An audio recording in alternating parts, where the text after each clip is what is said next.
Noisy Pixel.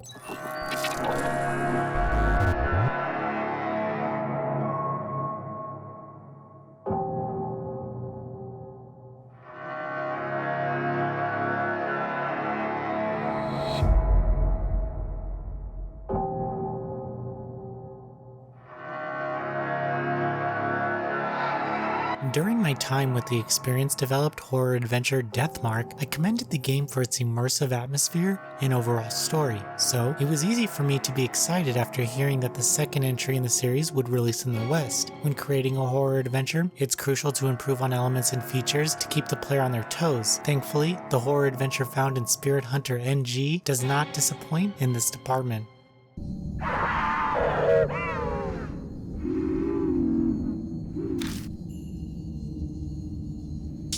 Spirit Hunter NG revolves around Akita Kijima, who was adopted by his aunt, which makes him the older brother of her child, Amy. Akita often takes care of Amy, while his aunt is working at a bar. One night, after a series of supernatural events, Amy suddenly disappears. A spirit contacts Akita to inform him that he must participate in a game or he will lose Amy along with his life.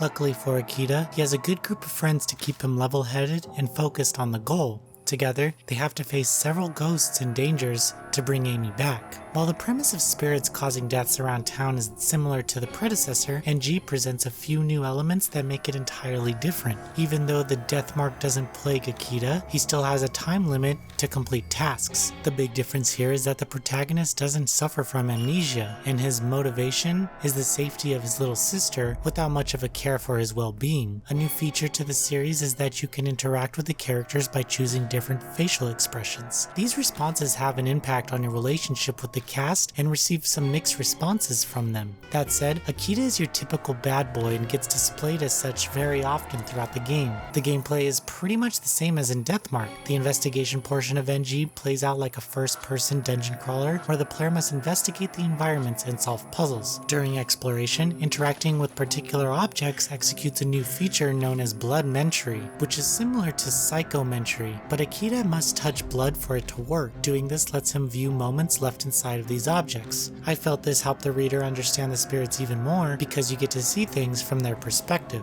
Lastly, when all the information is collected, you move on to fight the spirit before completing a chapter. While fighting off spirits, you can find clues as to how to destroy or purify them in documents or in items picked up during investigations. It's possible to go into battles blindly, so making sure to be ready for anything is always necessary. However, I feel that NG contains some pretty straightforward tasks and makes it clear what you have to do before a spiritual encounter, and thankfully there's a battle restart option. I'm sure you'll have noticed already that NG's artwork is gorgeous, with loads of terrifying imagery when compared to its predecessor. Death scenes are very grotesque and manage to terrify me just by looking at them. The soundtrack in the game also sets the mood for these scenes, but there's also some cheerful songs thrown in there too. Not every scene is creepy, yet there is an option that lets you set the scare meter to scary, default, or simply turn it off. While playing through the scary option, I became terrified multiple times during the investigation scenes because the game enjoys its jump scares. Learning about the spirits during investigation is crucial as well because it could mean the life or death of the people around you.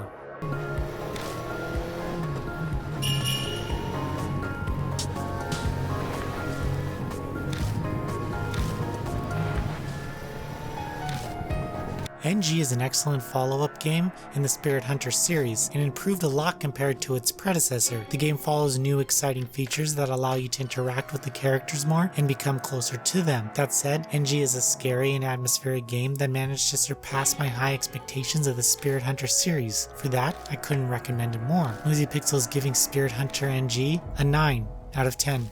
Thank you for watching.